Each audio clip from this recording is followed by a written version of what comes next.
Medreseja Alaudin në Prishtinë është një nga institucionet më të njohura arsimore dhe fetare në vend, që nga themelimi i saj në vitin 1951 nga Bashkësia Islame e Kosovës, ajo ka luajtur rol kyç në edukimin e kuadrove fetar dhe intelektual, duke qëndruar si pikë referimi për traditën dhe dijen islame në vend. Arsimimi islam në trojet shqiptare ka një histori të gjatë.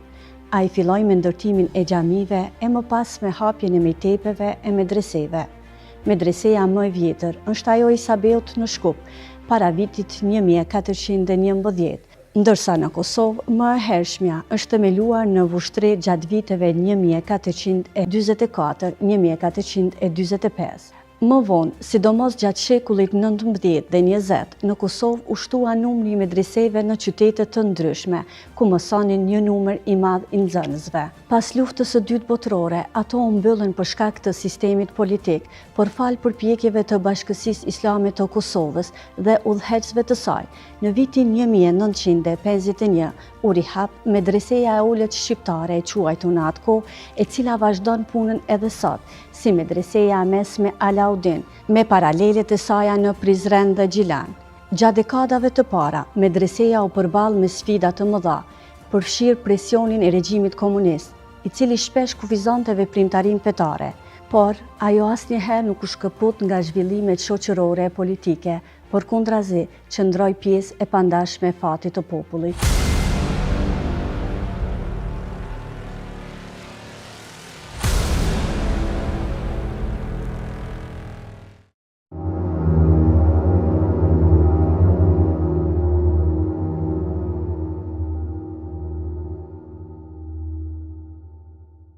Në vitin 1950 është marrë vendimi për themelimin e medresesë. Në të vërtetë, kësaj medreseje, para luftës së dytë botërore, i kanë parapri shumë medrese të cilat aso kohë kanë ekzistuar në Kosovë. Të pakta kanë qenë ato qytete të Kosovës të cilat nuk kanë pas medrese. Madje, edhe ato që nuk kanë pas medreset mirëfillta, kanë pas mektebe, ku kanë mësuar nxënësit rreth çështjeve fetare islame. Medreseja ka filluar saktësisht me datën 1 nëntor të vitit 1951. Ka pas nxënës kryesisht nga Kosova dhe Sanxhaku. 50 kanë qenë gjithsesi të regjistruar në vitin e parë të asaj medreseje. Kur është pranuar gjenerata e parë në medresejën e ulët, gjenerat tjetër nuk është pranuar derisa kjo gjenerat të mos e ketë përfunduar mësimin. Kur e kanë përfunduar kjo, është pranuar gjenerata e dytë. Por nga viti 1962, domethënë në shtator të vitit 1000, kur fillon viti shkollor, aso kohë, atëherës është bërë shkollë e rangut të mesëm, që nga ai vit e deri më sot, medreseja lirisht mund të them se është shkolla më mirë e mesme, jo vetëm në Kosovë, po edhe më larg. Gjenerata jeme, kur më rini në klasën e 4, u reformimi i medreseve. Medresa ka qenë Sarajeva dhe Prishtina, këtu ka pas medrese. Edhe me atë reformim, medresja e Prishtinës u ngrit në rang të shkallës medreses mesme. Edhe atër ka marrë emrin medresja e mesme Alaudin. Deri atër nuk ka qenë medresja e ullët. Në reditarin e parë medresja e ullës shqiptare, në vitet e ma vonshme nuk ka ekzistu më kjo thirrje. Është vetëm në fillim. Mandej ka qenë vetëm medresja e ullët Prishtinë. Po në vitin 62-63 u bë medresja e mesme, atër u bë medresja e mesme Alaudin. Gjenerata që kishën kryer në medresën e ullët, shumica vazhduan, jo të gjithë, disa shkuan në shkolla tjera, se plotësuan klasën e 8 fillore edhe u orientuan. Dikush shkojnë shkollë ekonomike, dikush shkojnë shkollë normale, ka qenë atëherë. Drejtori i parë i medresës ka qenë Ahmet Efendi Mustafa. Ai na zgjatën Sabah me të spih, ju bind të dritareve, fjetoreve tonë dhe uçanin, por ka pas pak problem me marrjen e abdestit, ke marrë abdest jashtë. Kon një pumpë me dorë, cila nxjerrë ujë me dorë, dhe dimnit kur ka qenë acar, borë, akull, ka qenë mjaft në vështirë, po nuk e kemi ndërprej atë traditë. Medreset kanë luajtur rol të madh në zhvillimin arsimor, kulturor dhe fetar të shqiptarëve, duke përhapur dije në shumë fusha. Në një kohë ku mungesa e librave dhe kushtet ekonomike ishin sfidë e përditshme, medresantët nuk u ndalen, ata vazhduan me përkushtim e dashuri për dijen. Përballë çdo vështirësie, qëndronin mësuesit, gjithmonë në nivel të detyrës së tyre, me përgjegjësi të plotë. Në fillimet e para, sfidë jashtëzakonisht e rëndë, edhe një barierë shumë e rëndë për nxënësat të medresesë, po mbas edhe për kuadrin pedagogjik ka qenë mungesa e doracarëve, mungesa e librave shkollor të cilët i mësonin. Tek nga vitet e 10-ta kanë filluar të bëhen skriptet për nxënësit, fillimisht nga lënda akaidit, më pastaj edhe ahlakut, efikut, e kështu me radhë. Ndërka tash, që ne ka ndryshuar krejtësisht, sa që nuk ka lëndë për të cilën nuk ka tekst në gjuhën shqipe. Në kohën time kemi përdor gramatikën e quhenim gramatikën e gjuhës arabe Sikiriqit, të Bosnës, ajo përdoren në Bosnë, po atë e përdorim edhe ne. Arsimtarët me të cilat na jemi marrë gjatë ditës, jashtëzakonisht kanë qenë në nivel të detyrës së tyre.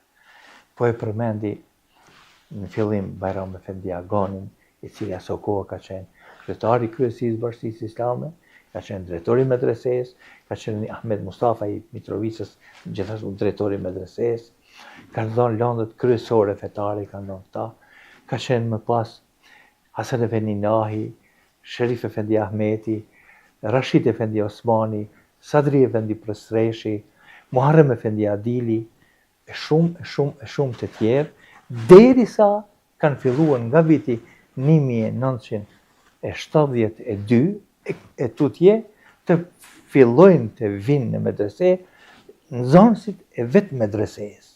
Ajo periudhë kohore ka qenë, si me thonë një farë mënyrë, ka qenë mjaft kështu e çuditshme, edhe është e veçantë. Atmosfera shoqërore e përgjithshme anti-islame, nevojat për kuadra, nevojat për zbrazëshin kuadrat, mbas luftës dytë botërore, mbetëshin xhamijat, pa shërbim të imamëve, ka qenë në rritje, atmosfera disponimi ka qenë anti-islam, ajo ka ndiku keq, ka pas ndikim të keq, edhe nuk ka qenë fort lehtë, po është përballu, sepse ti është nxënës i medresës në vitin 60, bidet mund ta bi deri në vitin 90, medresja është shikuar me një sy hiç të mirë.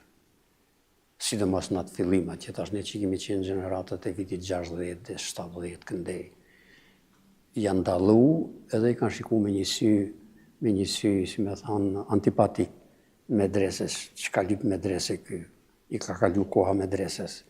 Megjithatë, unë nuk i kam vënë vesh shumë asaj atmosfere, kanë qenë kushte jo të mira, natyrisht koha ka qenë ashtu. Unë medrese nuk kam gjetë ka ashtë, por kanë qenë ata dyshekë të tjirë, që ishën ata krevetët e hekrit, dhe më thonë ashtë ka qenë ajo, tash pak vështirë dikur t'i kuptoj ata, po ne qashtu e kemi pas, edhe kanë qenë mandej ata vendet që fleshim ne, është dasht kush ishën ma të vogël, me flet nga 2 vetë në krevet, ishën nënës ishën ma të vogël. Ta duken pak për çudi, po ishte ashtu, ushqimi ka qenë në rregull, po i kufizu, natyrisht edhe buka ka qenë nda me kufizu, me një bukë ka nda në 4, dikujt i ka mri, dikujt si ka mri, po kryesorja me që ata kemi vazhdu. Ushqimi ka qenë, ka pas një farë rregulli ushqimi, kur tash mund qenë nësi, ata 2 herë javët ka pas ambëlsi. Programi i medresës ka qenë mjaft i ngarkuar, sepse mësonim edhe gjuhët, dhe më thonë edhe lëndët e shkollave tjera si matematika, historia, geografia, kem pas fiskultur, kem pas edhe lëndët fetare. Dhe më thonë, edhe mësimi ka qenë mjaftim ngarkuar, çdo ditë kem pas prafërsisht 6 deri në 7 orë nditje. Dhe më thonë, para dite edhe mas dite, ka 2-3 orë. Qoftë se i krahason me kushtet që i kanë sot, ose para bile edhe ma herët, kanë qenë kushtet vështira shumë. Por na kanë rryer, na kanë rryer, na kanë përgatitur që jeta nuk është lojë, po është vështirësi. Përveç misionit të saj fetar, medresia ka luajtur rol thelbësor në ruajtjen e identitetit, kulturës dhe vlerave kombëtare. Brenda ambienteve të saj janë mbajtur 1230 mbledhje dhe takime të rëndësishme shtetërore dhe konsultime midis institucioneve që e kthyen atë në një qendër vendimarrjeje dhe bashkëndimi për çështje kombëtare. Ti jesh drejtori i medreses në vitin 95, vërtet ka qenë një sfidë e kohës. Se thjesht, ndoshta më spaku është punuar në atë për çka e përcaktuar. Ka sa rrethanat të cilat ishin atëherë në Kosovë, bën që drejtori me tërë stafin e vet të punoj punë edhe më madhore se ato të cilat i përcaktonte atëherë vetë statuti i medreses që e gëzonte në atë kohë. Them kështu bazuar në atë që medreseja ka dhënë në veçanti për vitit 89 e këndej. Po them se viti 95, 96, 97, 8, edhe 9 ishin vite ku, po edhe vitet përpara, në veçanti po flas për kohën time si drejtor, ishin vite ku medreseja vërtet kishte hapur krejt e saj, kishte shtri dorën e ndihmës, dhe ishte vë në shërbim të çështjes kombëtare, duke mos harruar asnjëherë atë fetare, me tërë potencialin e vet ishte vë në shërbim të kombit, të dhëut, të vatanit. Aty, në medrese, u mbanin me qindra tubimet karaktereve të ndryshme. Më kujtohen, kemi edhe dokumentet shumëta, se këto vite ishin vite me përplot aktivitet.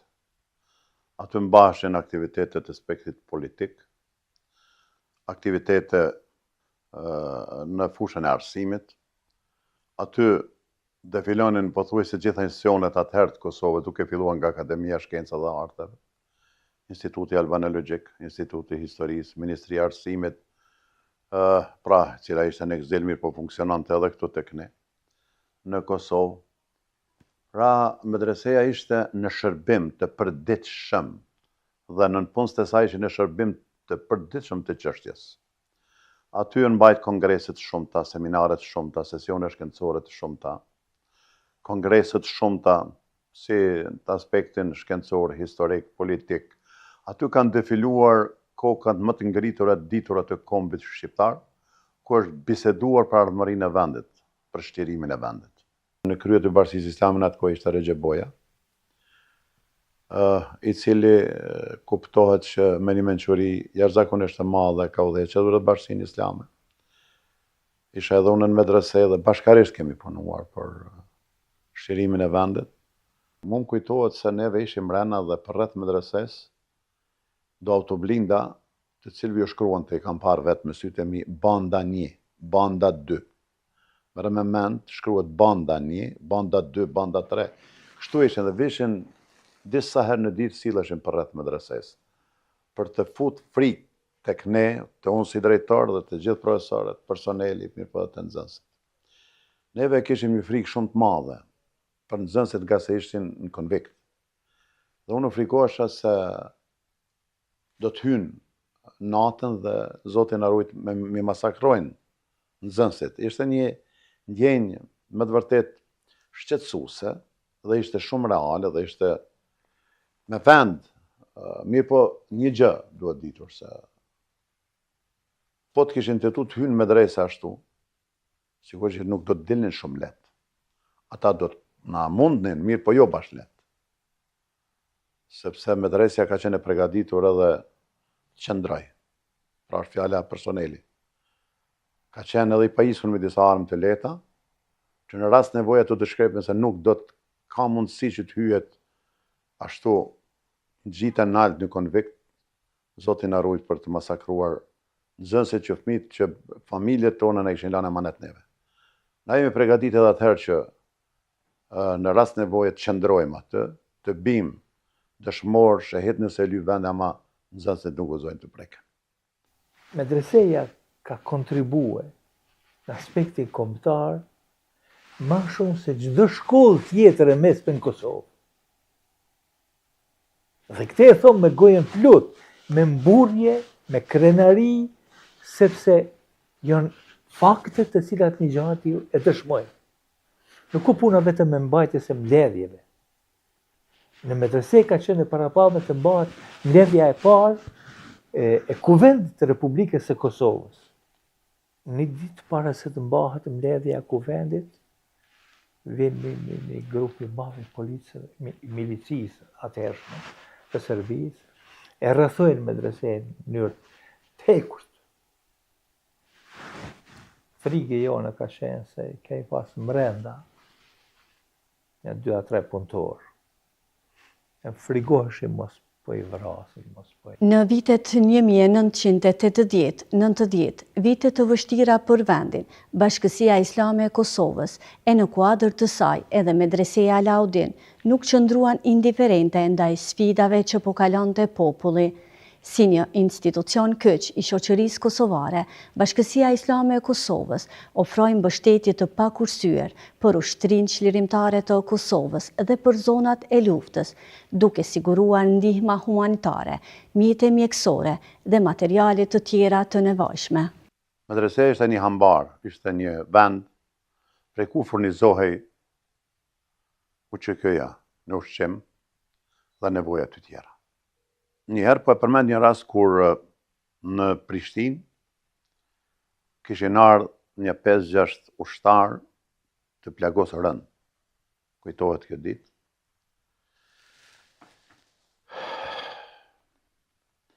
Ka qenë ka fundi vitit 98, dhe të urën në medrese erdhen Flora Brovina, e cila gjallë, që në përshëndes, që ka qenë një aktiviste, një kontribuse jashtëzakonisht e madhe, me doktor Eminin. Dhe Emin Kabashi është fjala, jo mjek, për doktor shkence, që edhe ai ka kontribu shumë këtë drejtim. Erdhen të unë edhe më thanë se gjendja është shumë e keqe. Dhe me njëherë dolëm nga medreseja dhe shkum në kodër diellit, ka qenë ambulant, duket jeta e kanë qujtë në atë kohë. Dhe shkova i pash, ata ishin keq ushtarë të plagosur. Aty kishte qenë ullë dhe mjeku Basri Lenjani, cilin e përshëndes. Ende edhe ai është aktiv, punon. I thash, doktor, çfarë thotë, këta janë shumë keq, asnjë ilaç se kemi. Kemi zbrit të xhamia Madhës Muhaxherëve, ka qenë ide po e materialit, domethënë ilaçeve, materiali shëndetësor, dhe ai më shkroi gjitha ilaçet Basileniani dhe ja dhash atë letër, thash 3 fishoj, gjitha këto ka 3 qet. E di mu kam bërë 8.200 marka gjermane ato ilaçe, kemi qenë, pse po përmeni këtë rast, se kemi shku mas 5-6 dite, ushtarët kanë bërë më mirë dhe kanë shku.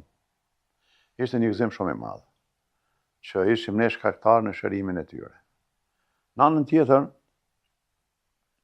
po përmendë një rast tjetër. Shkova në për disa rajone, i vizitova ushtarë dhe pash se nuk ishin mirë me mbathje. Disa ishin me disa patika që themi ne, disa mos të hymë atutje. Ajo më shqetësoj pa mas. Mua. Dhe i thash veti se duhet bërë diçka. Bisede sipër me kryetarin e këshillit të atëhershëm në Pej, zotrin Xhmedinin. Thash kështu bre, kështu është puna, thash mos ka bre dikush që vjen aty afër me rozhajen, me knej, me diçka me bë. Vallai thash një farë këtu një adem thash. Thash që është si merret me tregtime ato anë. Thash ndoshta ai mund me kry punë, se i spjegova pse. Të nesër me të erdhën në medrese dhe I thash me bo, a është e mundshme që sigurosh si qizme të ushtarëve, sepse keq janë ushtarët. Tha po 45 marka është një palë, mund t'i bëjmë Novi Pazar. Edhe, thash okej, edhe 50, dhe 100.000 pas kërkunja kësha dhanë. E di që pak para që i kemi pas, në atë kohën si drejtor i ka marrë 3 kolegë të mi, dhe kemi shku në Bodrum, kemi hek atë mbështjellësin e gypave të ngrohjes, dhe kemi fut aty prape, kemi kthy atë far llamarinën, kemi lanë aty dhe kemi thënë nëse të katërt ne vdesim, edhe këto le të mbesin këto. Nëse njëri prej neve jeton, atëherë kjo është emanet i medreses dhe kjo duhet ruhet këto. Alhamdulillah pe Zotit, kur jemi kthy, kemi shku bashk, i kemi parë, i kemi marrë ato mjete, dhe me ato pak mjete pastaj për nevojat ditore, kena fillu punën në medrese. Pas luftës duhet përmendi këtë dhe të them, unë si drejtor dhe në vitin 2003, për të falenderuar për punën e medresës. Kanë ardhur 2 persona, vetëm 2, që jam falenderuar për atë kontribut të madh, jo më shumë. Këta ndoshta nuk e kanë dëgjuar thënien e Muhamedit alayhis salam kur thotë që ai që nuk falenderon njerëzit nuk ka falendëruar Zotin. Ai është Bajram Kusumi, që ka zhvilluar edhe një aktivitet madh aty dhe erdhi dhe tha, unë ju falenderoj nga zemër për atë kontribut që keni dhënë për shtirimin e vendit, e kështu me radhë, e pini një kafe dhe shkoj. Ka ardhur dhe ish ministri i arsimit me njerë pas luftës, Recep Osmani, i cili është ullë në zyret tonë dhe thot, a bën më në tërgu çka mund të bëj për medrese. Se medreseja ka bët pa mundshëm për arsimin shqip. Kemi bërë atë që kemi pas bërë qatë dhejot, që kemi pas bërë venit, e dikush ka bërë shumë më shumë se ne. Ta janë fliju për vendin. Ta janë shahidët, ta janë dëshmorët e kombit tonë, që si pas fesë sonë islame, janë të vetmit që i madhi Zot Gjellëshanuhu ju ka garantuar xhenetin. Në vitin 1997, medreseja shënoi një hap të rëndësishëm në historinë e saj, hapjen e klasave për vajza. Ky vendim pasqyronte angazhimin e institucioneve arsimore për të siguruar arsimim të barabartë për të dyja gjinit. Me këtë hap, medreseja jo vetëm që forcoi misionin e saj edukativ, por gjithashtu kontriboi në fuqizimin e gruas në shoqërinë kosovare. Nuk është unë se kom pas ide se do të hapet një medrese e rregullt. Medreseja kishte qenë në atë kohë, po flasim për vitet 97, kishte qenë medrese me korrespondencë. Ama ajo dëshira edhe vullneti për me ditë diçka për fe, unë në atë vit do më thonë të pranoja që të shkollohesha edhe me korrespondencë. Po dashti Zoti që mu në atë vit, në 97-ën, hapet medreseja e rregullt, edhe unë e kuptoj pasi që unë vendosit për të mësoj medresejën. Kjo konë prej mirësive dhe prej dhuntive dhe prej begative të Zotit subhanahu wa taala, kur ti e ki njetin Zoti lehtëson atë shumë punë sa që se shumë ka dallim medreseja domethënë e rregullt edhe me korrespondencë. Kemi qenë 37 vajza kur jemi regjistruar në vitin e parë të medresesë. Ndoshta kur na kam pa ashtu, jo pse kemi qenë të tëra të mbuluara, po kemi qenë një pjesë të mbuluara. Ndoshta ka qenë pak sa e çuditshme kur na kam pa se s'ka pas përpara, ke pas domethënë vajzat e mbuluara në atë kohë i ke njoft se kanë qenë numri tepër i vogël. Kështu që kur kemi filluna, paksa ka qenë i çuditshme, paksa edhe ka pas paragjykime, ndonë se këto paguhen, kanë rroga, po paguhen prej shoqatave të ndryshme, po me gjitha ato prapë për neve, kjo vetëm ka qenë një motiv që neve me vazhdu akoma, mu botë sukseshme akoma, edhe me arrit qëllimit edhe ambicit. Në vitin 97, neve kemi fillu mësimin në objektin ku tani Bashkia Islame e Kosovës, jo ku është medreseja, ku është tani do me thonë. Edhe ka qenë një objekt shumë i vjetër, shumë antik. Po me gjitha ta, Miftio, drejtori, është mundu që ta rregulloj e ta bëj ambient shkollë, ta bëj shkollë, se ajo ka qenë sikur shtëpi, si një shtëpi antike, një shtëpi e vjetër, një shtëpi. Po pastaj është aq bukur o rregullu, sa që e kemi pas edhe me tepiha. Do me thonë, kur jemi fut me këpucë tjera në brenda objektit shkollor, kur kemi dal me këpuca që ecim rrugës. Shumë ka pas rregull, ka pas pastërti, ka pas gjanat cilat nuk ke mujt me i gjetë në për shkollat e tjera. Pastaj pas disa viteve, normal që është bo objekti tjetër i medreses, është ndru, do me thonë, është ndru vendi, prej këtu ka kalu tjetër vend, pastaj tek medreseja djembe. Kushtet ekonomike, të them kështu si medrese, ndoshta me krahasu me shkollat e atëhershme kanë qenë ma mirë, po me gjithë ato kanë qenë të vështira. Mande kemi pas të banojmë, nuk ka pas kondek në atë kohë. Neve kemi banu në për shtëpia private. Kushtet kanë qenë të vështira, ama për kundrazi dëshira dhe vullneti ka qenë çdo herë që jo Zoti na rujt, më ndërprej që s'ka ardha ajo, adin ajo s'është mendu një jetë. Ama çdo herë jemi mundu që me qenë të suksesshme, me qenë mja jep një imazh kësaj shkolle ashtu se si e meriton. Ama me thonë drejtën, neve kemi pas edhe suportin apo ndihmën prej Miftiu tanishëm, atëherë ka qenë drejtor. Ai çdo herë thonte, ju vetëm sani unë çdo gjë këtë për juve në këtë jetë e bëj. Ju apo doni me shku në shëtitje, unë kom e realizu. Çka po doni ju në këtë jetë? Edhe ushqimin e binte falas. Do me thonë Miftiu i tanishëm, e qesha drejtor, vetëm që na me arrit. Na me qenë ajo shkollë e suksesshme, me qenë një, si të them, u bënëm familje e dytë, me plot kuptimin e fjalës. Ashtu unë ndishe mirë, unë ndishe rehat shumë, unë ndishe qetë, ngrot, ambient familjar, po në njëjtën kohë kish edhe mësim, kish edhe disiplinë, kish edhe rregull, kish edukat, kish marifet, gjitha këto ishin në medrese. Lidhja me medresen nuk është thjesht për librat apo mësimet që marren, por për përvojën e jashtëzakonshme të ditëve të para, kur gjithçka ishte sfidë dhe fillim i një ëndre të madhe. Çdo përpjekje e tyre, e vogël apo e madhe, bëhej pjesë e një trashëgimie që do të frymëzonte breza të tërë. Unë kam qenë bari dhe kam mund të mbetem një bari si i vitit 59 dhe në vitin 2025. Kam mund të mbetem. Po viti 59, për ati i bariut, për Hafiz Bajram Aganit, e tash kalimi është në për medrese. E kjo tash është merita e Hafiz Bajram Aganit, është e medreses ultës, shku me shkallë. Medresja mesme më ka dhënë maturën, po s'ka mund të ma japë maturën pa më pasat medresen tjetër.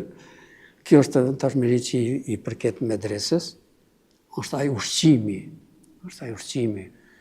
Ky tash nuk është infuzion, se infuzioni jepet kur je smut. Nëse nuk e kam gabim tash në këtë procedurë që e përmendi, pa ka qenë ushqimi vazhdueshëm. Ka qenë vazhdueshëm që më ka furnizu me qatë ushqim që është dashur me më furnizu, edhe kam shpresë që ja kam kthy një farë mënyre atë borxh që më ka shti borxh, jam mundu që ja kthej, po babës e nanës edhe shkollës nuk i kthehet borxhi asnjëherë. Ashtu është ajo. Unë me medresën asnjëherë nuk e kam shkëput lidhjen, edhe aktualisht përpiqem që ta mbaj, e kam mbajt deri vonë, e kam mbajt ma fort, e kam mbajt ma aktivisht, kam qenë ma shpesh, kam qenë edhe kam vizitu, edhe kam furnizu me botimet e mia që kam botu. Në kohët fundit ma pak kam mundësi fizike, por gjithmonë medresja është në mu, unë jam medrese. Në format ndryshme. Janë medrese, besoj të gjithë nxënësit e medreses, diçka u ka ranë dorë, sidomos Kurani u ka ranë dorë gjithëve për këtimi Kuranit, po dhe i librave tjerë. Unë me dijet time jam mundu që në medrese çdo gjë që kam botu, kur kam fillu të botoj, kam fillu vitit 83, më duket, që kam botu një libri parë që kam botu, është vitit 83, mandej ka vazhdu, këndej të gjithë, i kam deponu në bibliotekën e medreses. Ka lemi, lapsi edhe letra nuk zaventëson me telefona, me televizion, me radio, me interneta nuk zaventëson. Po e them se sa herë që shkojnë në medrese, shpirti malë në bëhat. Medresen e kom piti dobet. Medresen e kom si dritat e syve të mi. Kështu që kur i shoh, sidomos në amfiteatr, po edhe në basen e xhamit, medreses, nxënësët,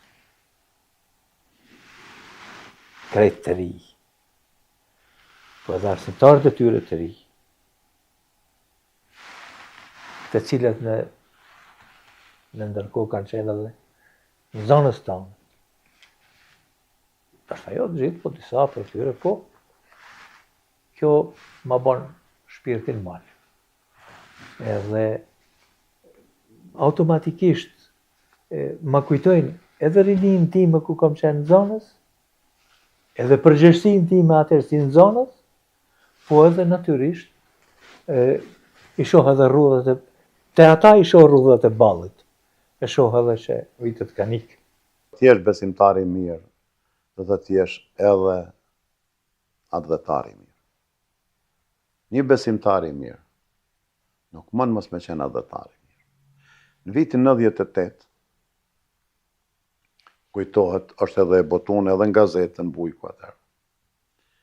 Unë i kam ble 150.000 fletore, 20.000 lapsa, 20.000 goma, e tjera në çanta, edhe i kam dërgu për gjithë fëmijët në Drenicë, edhe në rajonet tjera të luftës. I kam këtë dokumente, do t'i bëtoj. Shka do më thonë që sa kemi pas në luft, kur granatoj, kur gjithë shka, ne i dërgojmë 150.000 veç një herë, edhe shumë herë tjera, në rajonet e Drenicë, për të mësu fëmijët tonë qofshin edhe nën ato, si e thojnë aty në najlonat, që kanë qenë atë kohë. Pa neve në ka dhinë shpirti që fëmijë jonë të mos mësojt, mos ketë ku me shkru gërmen A, alfabetin tonë të shajt. Dhe këte kemi të bërë, dhe ne njemi krenar. Por ajo që mbetet, po them është kjo që nuk harrot kur dot, është kontributi që ka dhënë medrese dhe personeli i saj, që është grandios, është tepër i madh, gatishmëria e nxënësve e përditshme për të qenë shërbim të çështjes, duke ngarkuar shkarku gjona, që s'po përmendi çka dhe si. Pastaj kompaktësia që ka qenë në mes punëtorëve të medreses, rolin që ka pas medreseja, pritjen dhe përcjelljen e mira aktivistëve të natyrave të ndryshme që kanë ardhur në Kosovë, edhe as ndërkombëtar, që ka pas shumë që vinin me politikanet tonë bashkë, dhe puna praktike që është bën medrese për të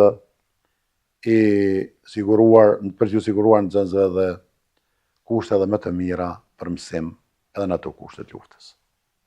Nuk mund të shkruhet historia në mënyrën e drejtë ashtu si është,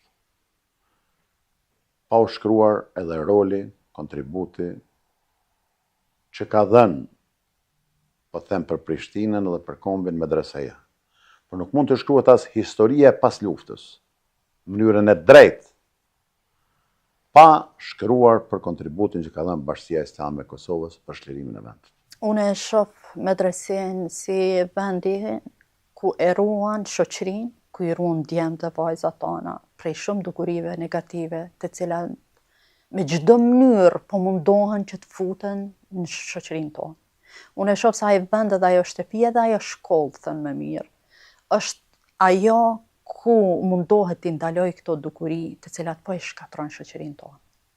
Unë bëj thirrje nga ky vend që fëmijët e tonë që familjet tona të mundohen t'i orientojnë fëmijët e tyre, se besoj as edhe një familje që don me pa fëmijën e vet aty ku nuk duhet. Ama nëse dojnë që fëmijët e tyre të rriten pa drogë, pa lëndë narkotike, pa vjedhje, pa hajni, pa gjërat e cilat neve po i shohim në shoqëri, unë them se ja vlen të regjistrohet, të edukohet dhe të shkollohet një fëmijë në medrese. Unë them se me kujtimet më të mira që do të shkojnë nga kjo dunja, njëra prej tyre është medreseja. Të gjithë medresantit janë shumë përkushtuar rrugës së lidhjeve me kolegët e tyre, edhe njihemi, domethënë, përpos medresës edhe me shumicën e tyre kemi qenë edhe në studimet e mëtejshme që kemi pas, por me medresën e kemi një lidhje emocionale të gjithë. Dhe është bo si pjesë e identitetit personal të atyre që kanë kryer medreset. Domethënë, medresja ka lënë një vullë të pashlyeshme nga personaliteti i atyre që kanë kryer medreset.